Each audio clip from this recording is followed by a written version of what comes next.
We're in hard times and some of us are going to need a lawyer. And if you need a lawyer, don't just react to a TV commercial. Get a copy of the Lawyers Consumer Directory, which is available absolutely free of charge at any 7-Eleven store throughout Central Florida. The Lawyers Consumer Directory is going to give you real hardcore knowledge on how to hire a lawyer and a lot of information on issues like bankruptcy, foreclosure, and more. Get the Lawyers Consumer Directory. It's absolutely free of charge at any 7-Eleven throughout Central Florida.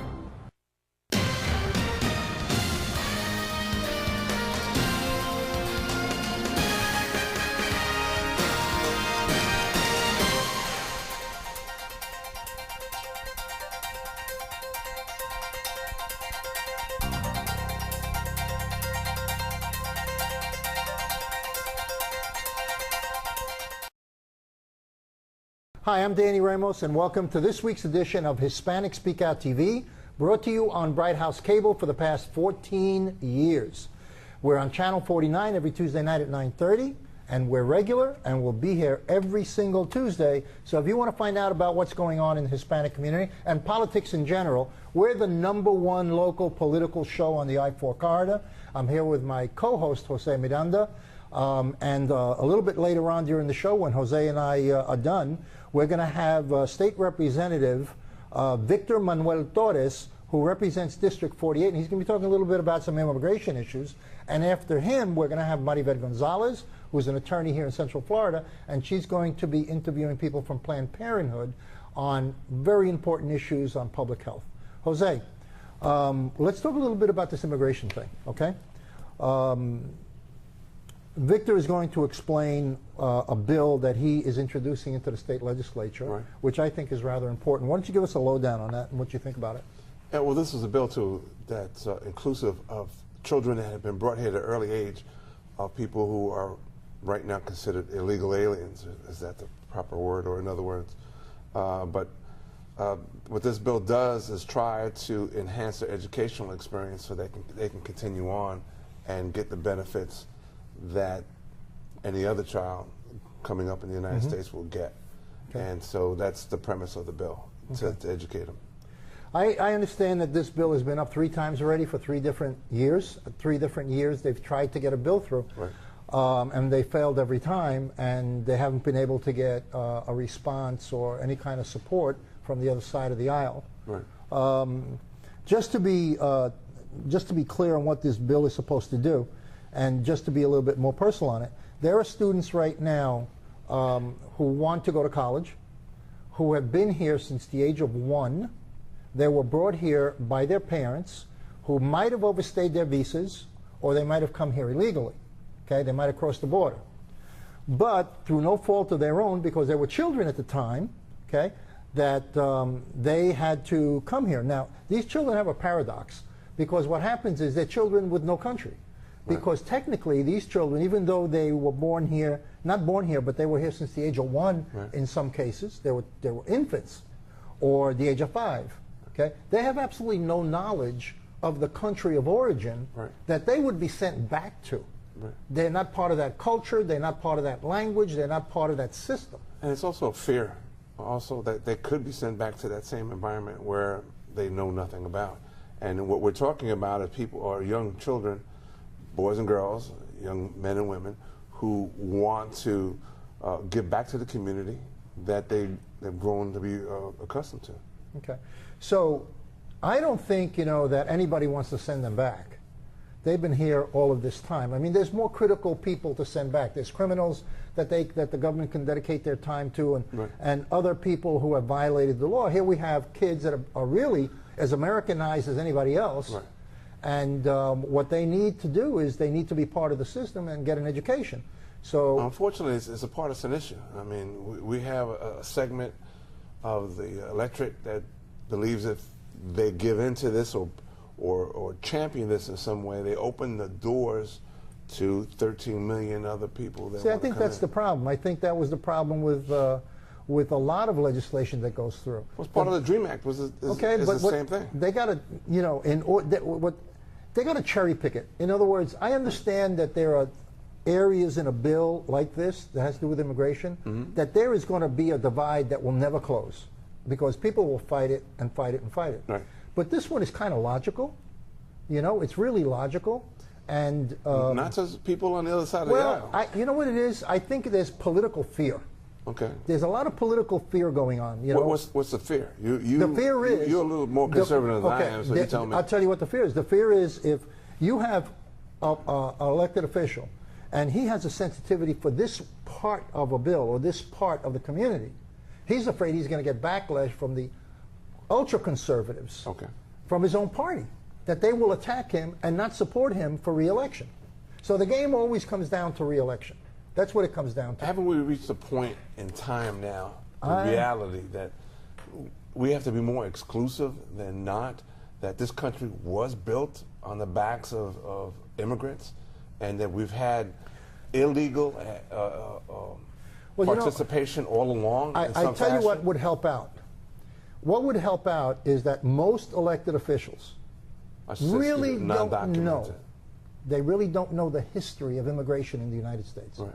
Okay? They know it from the point that they know it, but all of these guys haven't gone back and really looked at the history of immigration. And apparently it's not being taught in schools. So it evidently is not being taught in schools. I mean, you know. Ellis Island is but you must want to be know just something? a name like Coney Island. The guys that need to be educated are the legislators. Right. Are the guys who make the laws, because the kids in school, they find and get information and they get assimilated. Right. You know, it's the legislators who don't know. And I would even say there's even Democrats that don't know the true story of immigration. So I think that these guys should educate themselves on the topic before responding so immediately on the negative side. We do know, we're able to at least speculate at this point, that the leader of the House is among those who is blocking this bill. Mm-hmm. So we need our audience out there to contact the Speaker of the House for the Republican Party, for the majority, and ask him to look into this bill and see that it's passed. It's not passing the whole immigration bill. It's passing the education. Well, you know what? Piece. What we got to do is take a look at that bill. You know, that's you and me. We're going to take a look. It's bill number 275, right. And it's being offered by Victor Manuel Torres. You can go onto the internet and type in Victor Manuel Torres, and it'll show you the bills that he's got going through. And it's bill number 275. It's an immigration. You know, and you want to know something? A lot of times they name these things, and the names that they put on them actually kills them. You know, because they put a name on it like alien students, right, or undocumented students. Well, it doesn't really define the circumstance. Right. You know, so naming a bill has a lot to do with how people perceive it. Right. But in this particular case, I think that people have to cherry pick it. The president has tried this with the DREAM Act, and they shot. Now, I don't want to go to the DREAM Act there, because that's next week, and we can fight about that one. Okay, but that's another one that I think should have been cherry picked. Okay, but it's along the same lines. Well, it's something that Democrats and Republicans are fighting over, okay? Because the Republicans don't believe in it for a lot of reasons, right, and the Democrats believe in it for a lot of reasons. Right. So, you know, instead of trying to shove a bale of hay down somebody's, right, throat, what you do is a little piece at a time, you know? In this particular instance, I think it's valid.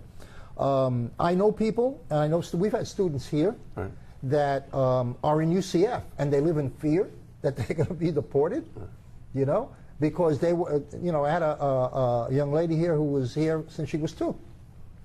And she's a student at UCF. She pays her way, she's paying her own way, right, and that's top freight. She's paying top dollar to go to UCF. Probably double what everybody else does. Exactly. Right. She's doing it, but she's managing to do it with 2 jobs, but that's not the point. The point is that she lives in fear. Right. Because she's putting in all this time, and it may just, you know, on the spur of a moment, her life can be destroyed. Should we, in a general question, and you said cherry picking, should we just allow the most gifted of those children who want to continue their education to help them out and just ignore the others? Or should we just, it's all inclusive? As long as they want to go to school, as long as they have the grades to go forward, then we should back them up. Are you asking me that question? Yes, sir. Everybody who wants to stay can stay. I don't care the intelligence level, as long as they work and they're honest. If they're students, they should get the opportunity to go as far, go as far as your capability can go. Okay. Okay. I think that no free rides for anybody. Okay. Okay. Work and achieve. Okay. I don't care if you're gifted or you're not gifted. I don't care about. That's my personal opinion. No. Okay. I'm just saying, would you, if you were in the legislature, support a bill that cherry picked it to that fine note, a tune, you know, to say, okay, that gifted person, we're going to say, okay, that's so on the borderline. Well, you know something? The history of the United States goes along that route. And I'll tell you, I'll give you a really radical example. I'm against that. Okay? I'm against it in this case. But you know that during World War II, the United States gave amnesty to SS scientists. Yeah, absolutely. Okay? And the top scientist who designed the V-2 became a top guy at NASA. And he got the free ride. He was a Nazi. And he was a Nazi, but he was an SS Nazi. He was Hitler's, you know, went to the parties and all of these guys. Yes, he did. Right? And a bunch of them, over 150 of them, came to the United States, and they got a free ride because they were gifted in a particular area.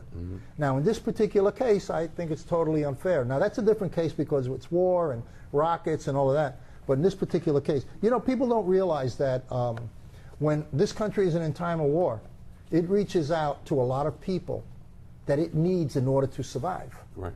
Okay? And that happens repeatedly, but after the war is over, we forget. Right.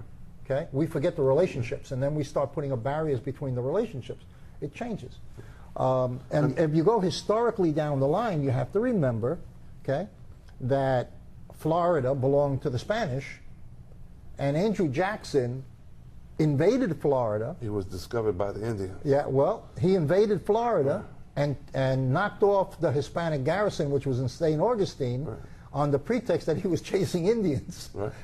And he took over Florida. And that's the same thing with other lands, you know, in the Southwest. Now, I'm not saying anything against the ocean-to-ocean doctrine of the United States. I'm not saying that. What I'm saying is fair is fair.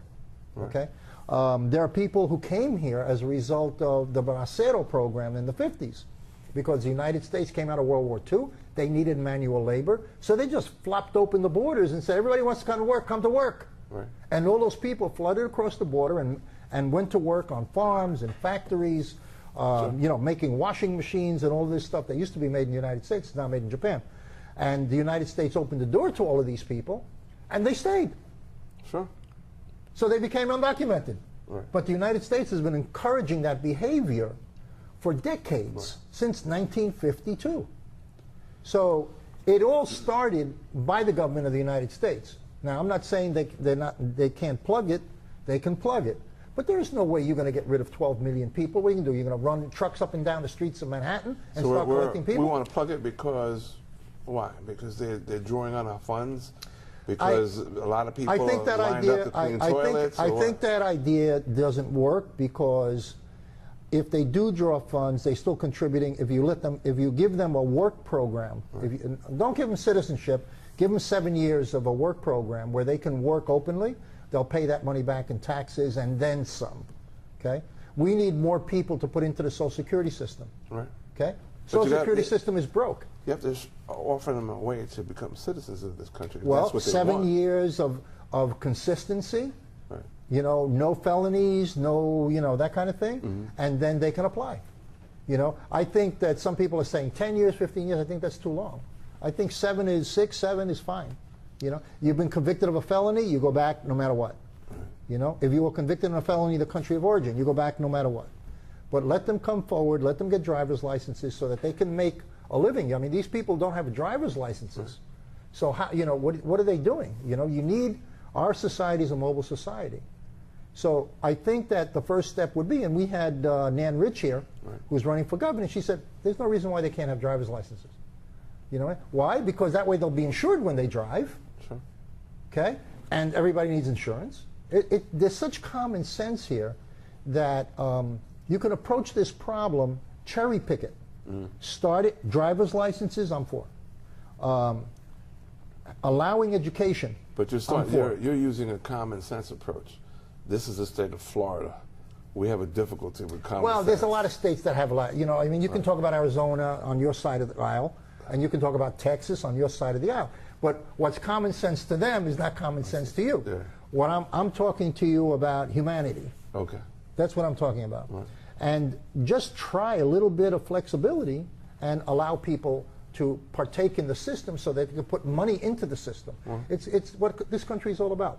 Jose, we're out of time. This is Danny Ramos on Hispanic Speak Out, but stay tuned because we're going to an interview now with Victor Manuel Torres, District 48, and after that, Maribel Gonzalez, attorney with Planned Parenthood.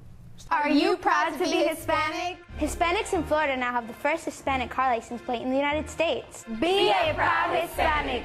Put the Hispanic plate on your car. I want to be a doctor. I want to be a scientist. I want to be an engineer. I want to be a police officer. I want to be a professional dancer. By getting the Hispanic plate for your car, you will support scholarships and community programs. The Hispanic plate is available at any Department of Motor Vehicle office. Call now at 321-277-0850 or visit HispanicAchievers.org. Welcome back to Hispanic Speak Out. I'm Danny Ramos. I'm here with my co-host, Jose Miranda. And we've been on Bright House Cable now for 14 years, bringing you information that's pertinent to the Hispanic community. And you can find us every single Tuesday night, 9:30 p.m. on Bright House. We're here with Victor Manuel Torres from District 48, and he's a state representative. Victor came down to Central Florida in 1993 from New York City. He's New Yorican. No, you were born in Puerto Rico, Victor? No, I was born in New York. You were born in New York, so my was I. family's from So Puerto you're Rico. New Yorican, New okay? Yorican, correct. You're New Yorican. And my co-host, Jose Miranda, who's also from New York and who's also Puerto Rican. So I think half the Puerto Ricans in New York are now in Central Florida. Victor is now a state representative. Yes, sir. Victor, what are the main issues that we're facing in 2014 going into the next elections? What can we expect out of the state legislature? Well, I have a bill right now. It's in-state tuition for undocumented students. That's a hot one. That's a very hot one. This is the third time coming around. And I'm very passionate about this because it's dealing with students that were brought to this country at a young age through no fault of their own. They've got acclimated with this country, the studies, they saw the dream, and when you have students achieving the goal of grades to look for future education, this is one of the goals that they try to attain. And when they reach that plateau, they're told, hey, sorry, you're undocumented. You would have to pay twice to 4 times the amount of tuition to maintain, to go to a state university. What is the age level that a student or a child would have to be in the United States in order to be eligible for that money, according to your bill? Is there an age level, or they have to complete 3 years of school. They have to graduate or attain a GED in order to continue to get qualified. But do they have to come here at a particular age? No. Okay. No. This is not. Remember, you're talking about children that are born as infants. Yeah. And they are in the system, and they go through the school system, elementary school, middle school, everything. So yeah, it's a shame because we've had students here from UCF that are in that problem. Right. And they were here 4 years old, 3 years old, 6 years old. Exactly. And they grew up here, and their parents still fear being deported, and then they live under the fear of going back to a country they don't even know. Exactly. They don't know the culture. Exactly. So it's a huge problem, and most people don't really understand that issue. So I'm glad you're bringing up that bill. This is something that Senator Bullard, he's a co-sponsor on the Senate side, and we did have students from UCF when we had the last week of committee week, and they were there. And you'd be surprised how a student, a young lady there, she medical student, and she wants to go to UCF medical school because UCF now provides, but the tuition, she couldn't afford the tuition. And most of these kids, their parents don't earn that much money in order to pay 4 times. She was stating that it would cost her like $28,000 for a semester to pay, and it's out of the price range. So why is it taking so long to get through the legislation? Well, what's the issue? The issue is that I got to laugh because I know where you're going now. I'm a Democrat. Yes. And are you saying Republicans are in the way? Are you saying Republicans are blocking? Well, they're majority up in the House. I see. Okay. And when we can't get a bill heard out of committee, Republicans are helping you squash it. I understand. You know, and this is it's the Republicans that are keeping. I want to listen to him. I talk to you all the time. Go ahead. The fact is that this could have been passed. This is the third time, right. So this could have been passed. How's it look? You know, I think we have a lot of momentum this year, and it's election year. Remember, last year was not a non-election People, you know, year. the governor just appointed a lieutenant governor that's Hispanic, so Lopez Cantero. yeah, at least, you know, I know that. Wait. I'm sorry. Wait a second. What's that face there? I understand, but you know, like I told Jose last week, regardless of the fact he's recognized putting a Hispanic there, do you feel that the Republicans are now coming your way on this bill? Are they being cooperative? No. Okay. All right. And be upfront. No, you got to lay it out. That's what this is for. Okay. Yeah. So, do you think it's going to pass? Do you think it has the hope for passing? I have. I'm an optimist. Hopefully, we'll have some Republicans get on board. But any Republicans on board at this point? Nadia. Nobody. Nobody. Okay. All right. Well, that's not good for the bill. Well, you have any other bills going through that are important I'm for the also community? sponsoring it food allergies. For we have a problem where children are born, they're allergic to peanuts and some other soy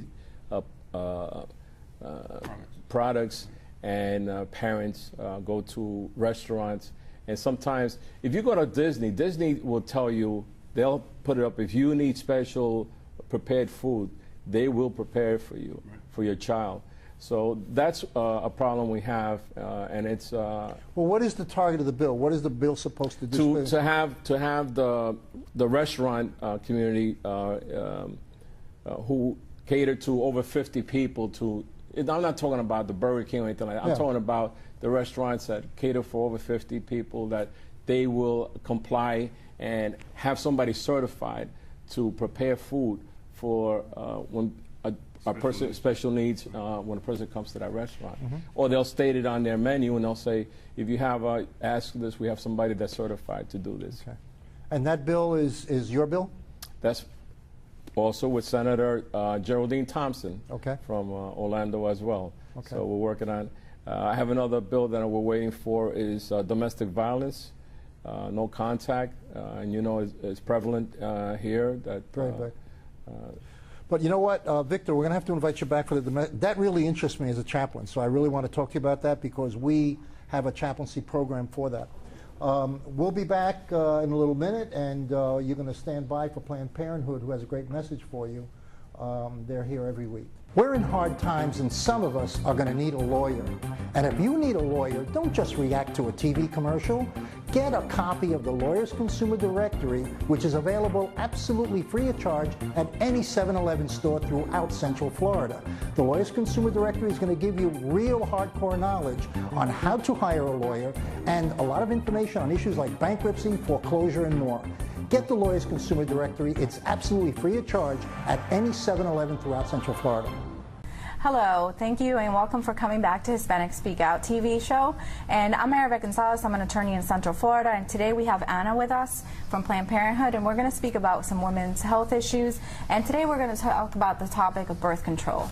And Anna, can you please tell us a little bit about birth control? I would love to. So just to kind of let folks know, I'm the External Affairs Manager at Planned Parenthood of Greater Orlando. We have 2 health centers here in Central Florida, and we are one of the leading providers of reproductive health care and advocacy work. And so talking about birth control, there's actually 62 million U.S. women who are of childbearing age. And out of the 62 million, 43 million of them, which is about 70%, are at risk of becoming pregnant. And so what that means is that they are sexually active, but they don't want to become pregnant. And so this is a population that relies on birth control pretty meavily. And it's really important that if you desire access to contraception, that you have it. And who uses birth control out of all these women? I mean, the usage of birth control is across the border. I mean, we have individuals who are, ranging from every type of diversity, every woman of color, to individuals who are religiously affiliated. 99% of Catholic and Protestant women who are sexually active have used some form of contraception. How does a person get birth control? Because there is some controversy around it. So how does a person? Well, that's a great question, and it kind of depends on your independent situation. I mean, there's lots of different avenues. You typically will need a prescription if we're talking about an oral contraception. So if you want to take things like the birth control pill that you take every day, you're going to require a prescription for that, which means you need a medical visit, whether it's to your private gynecologist or an organization like Planned Parenthood. And then once you receive that prescription, then you can, go to your local pharmacy to pick up whatever type of contraception method you chose. But there are many methods. There's actually what are some of the methods? So there are 4 methods of contraception. They kind of break down to these categories. We have barrier methods, which are things like condoms, for example, spermicide, the diaphragm, the cervical cap. Then we have hormonal methods, which I said the oral contraception is a hormonal method of birth control, and what that means is that there are hormones in those pills when you take them. There's also surgical methods, so female sterilization is a form of contraception. We also have what's called e-sure, which is actually a non-invasive, non-surgical female sterilization that women can choose. And then we also have behavioral methods, so practicing abstinence. That alone is a form of contraception too. And some are going to be more long-term than others. Some of the hormonal methods, like the IUD, which is like it looks like the T. People are really familiar with it in that way. That can last anywhere from 2 to 5 years, depending on the type you choose to get. So some hormonal are going to be more long-lasting than others. And do you see that the cost drives the person to choose what method? Most definitely. Most definitely. The most popular form of birth control is typically going to be, if you're a teenager, the first one you use is a condom.